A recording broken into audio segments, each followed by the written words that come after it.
Good evening, and tonight we're taking a closer look at a tense moment on Capitol Hill that's raising serious questions about U.S. involvement in Venezuela, the use of foreign oil revenues, and whether a promised democratic transition is slipping further out of reach.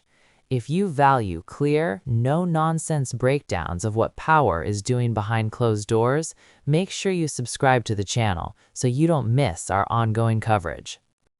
Thank you very much, Mr. Chairman. Listen, I think the scope of the project that you are undertaking in Venezuela is without precedent. You are taking their oil at gunpoint. You are holding and selling that oil, putting for now the receipts in an offshore Middle Eastern account. You're deciding how and for what purposes that money is going to be used in a country of 30 million people.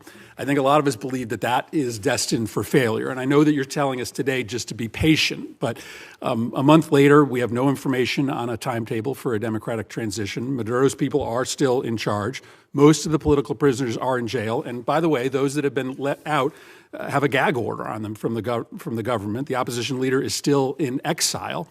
This looks already like it is a failure. You say you're in serious talks, but as you note, the Venezuelans are great at being in serious talks. They almost never deliver. So I'm just going to give you my three questions and hope that you'll answer them, because I do think we want to try to understand how to judge the efficacy of this as time goes on, because I worry you won't be back before this committee anytime soon, and to understand whether this is just facilitating corruption, both in Venezuela and here at home. So here are my three questions.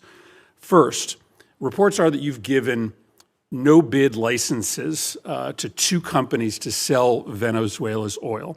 One of them is a massive donor to the president. To many Americans, that reeks. And so my question is, can you commit that partners for future sales are going to be chosen through a fair, open selection process? Second, if Delcy Rodriguez, who is an unelected leader, the head of Maduro's torture operation, is still in power 6 months from now, does that mean that your policy is a success or failure? How do we judge when we've had enough of Rodriguez? And third, in your testimony, you reserved the right to use force again in the future if the Venezuelan government isn't complying with your requests. So if, for instance, they refused to give you access to the oil in the future, if they said, we're just going to keep it for ourselves, would this cause you to consider military action? And do you concede that if you're using military action simply to try to compel cooperation from the government, you absolutely need congressional authorization for that? So if you can answer those three questions. So the first question was about the trading companies. The second is about Delcy still in power 6 months from now. 6 months from now. And the third is on the use of force. Yes. Okay. On the first one, the two traders. So here's the problem we faced. The problem we faced in the short term is they had no place to put oil. They were running out of storage capacity for their oil. We had to move that oil to market very quickly. The only way to move it to market very quickly is to plug into these two primary trade companies that could sell it in the open market. That is not the permanent outcome here. That is a short-term fix to a short-term problem, which is they were literally storing oil. They brought in tankers and had tankers sitting offshore just to hold their oil. At some point, their capacity to produce was going to be shut down and their ability to generate revenue. So we had to move that oil very quickly. The long-term plan is not those two trading companies. The long-term plan is for them to have a normal energy program that sells directly into the market, directly, to refineries and to companies that are exploiting and exploring it. For example, Chevron has operations there that never stopped. They seek to expand those operations. They don't need those trading companies. So those trading companies were a short-term fix for a very acute problem because we wanted to prevent societal collapse because they had no money for revenue. On the second point about her being still in power, look, let me say this, a couple things. This is not unprecedented. I can point to a number of places, Spain, Paraguay, two examples of places in which there was a transition, from an autocratic regime to a democratic regime, and it took time. I can't give you a timeline of how long it takes. It can't take forever. It's not even been 4 weeks Is it since 6 Maduro months, was a reduced. year, two Well, I think years? we need to be, let me put it to you this way, we need to be much further along 6 months from now, even 3 months from now. That may not be satisfactory to you, but I'm saying we have to be much further along 3, 4, 5 months. 3 or 4, 5 months from now cannot look like what today looks like. And I think there's acknowledgement on both sides of that. I can probably give you a better answer, and this is not deflecting, when we finally have people on the ground like the ambassador and the team around her on a daily basis that are interacting. Because one thing is for me to pick up the phone and talk to Delcy Rodriguez 3 times a week. Another thing is to have someone on the ground on a daily basis that's following these events, is talking to civil society, but also engaging with interim authorities. But the fact of the matter is that, yes, we want to see quick progress. As you said, it's unprecedented, okay? All I'm saying to you is, before this was stagnant. Before this, we had spent 14 years, you were involved in some of those efforts, 14 years trying to change the dynamic in Venezuela. 13, 12, 11, 10, it was a big part of my career in the Senate was spent on this. This is the first time in over a decade that we see even the glimmer of an opportunity to change conditions. A lot of that will depend on us, but a lot of that will depend on them. And it also will depend on the rest of Venezuelan society. How quickly can we get all these Venezuelans that want to go back to Venezuela and participate in civic and economic life back to Venezuela? That's going to be critical here. We recognize that. So yes, we have to be much further along in 6 months. We expect to be further along. And if we're not, I'll tell you, we'll tell you. On the third point of use of force, look, the president never rules out his options as commander-in-chief to protect the national interest of the United States. I can tell you right now with full certainty, we are not postured to, nor do we intend or expect to have to take any military action in Venezuela at any time. The only military presence you'll see in Venezuela is our Marine Guards at an embassy. Okay, that is our goal, that is our expectation, and that is what everything that outlines towards. But that said, if an Iranian drone factory pops up and threatens our forces in the region, the president retains the option to eliminate that threat. I'm asking a more specific question because in your testimony, you suggest that you would use force to compel cooperation, for instance, with oil sales. Do you agree that you have to come to Congress to get authorization if you were simply using force to try to compel cooperation? Well, there's two things. There's the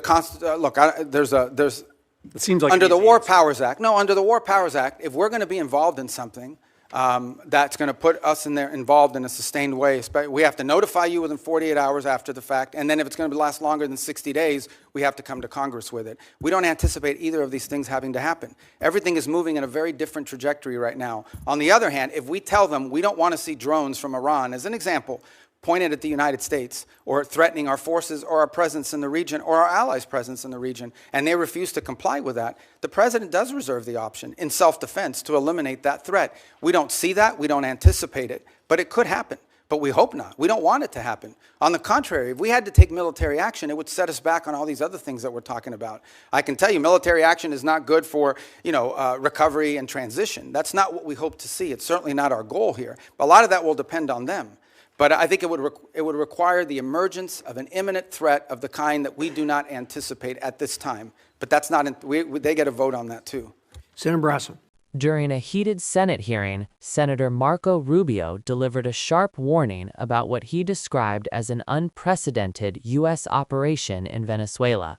At the heart of his concern is a strategy that effectively places Venezuelan oil under U.S. control, seizing it, selling it, and depositing the proceeds into offshore accounts, with Washington deciding how that money is ultimately used. According to Rubio, this isn't just a bold foreign policy move, it's a dangerous experiment involving the future of a nation of 30 million people. Before we go further, take a second to subscribe because this issue is far more complex than the headlines suggest. Rubio's criticism cuts deeper than process, it goes to results.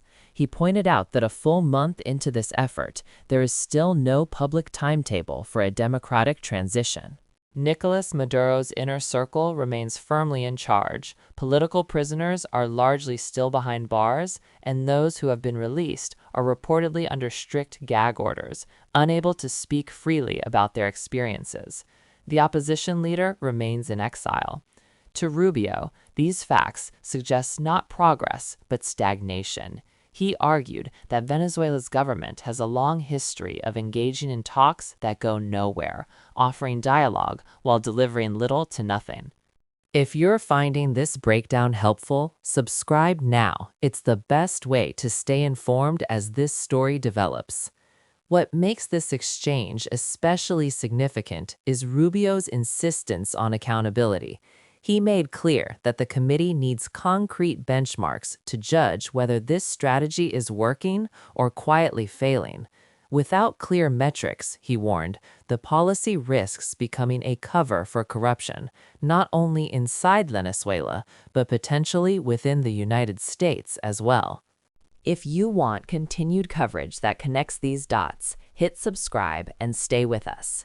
Zooming out, this hearing highlights a broader tension in U.S. foreign policy, the balance between pressure and partnership, and between short-term leverage and long-term democratic outcomes.